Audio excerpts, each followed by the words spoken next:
beyond the door.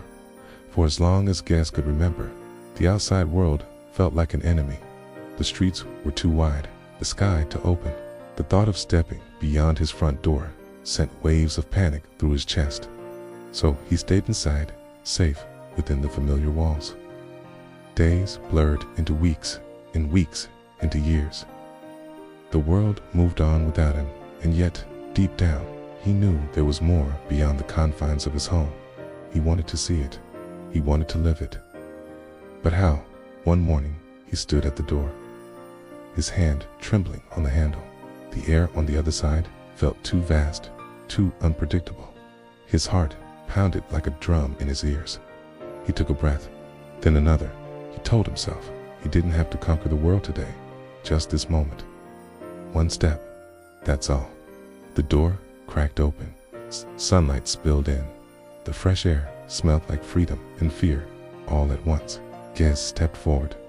His body protested, but something inside whispered, "You are stronger than your fear." Another step, then another. The world was terrifying, but the world was beautiful too.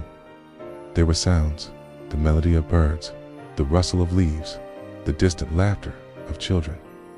And there were colors, the azure sky, the emerald green of the grass, the ruby red of a flower in bloom.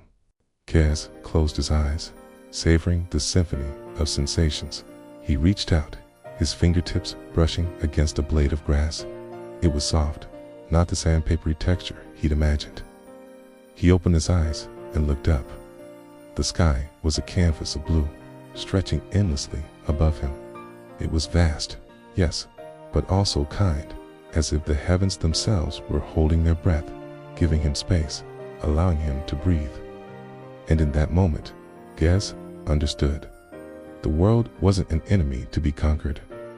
It was a teacher to be embraced. Its vastness wasn't something to fear, but rather to marvel at.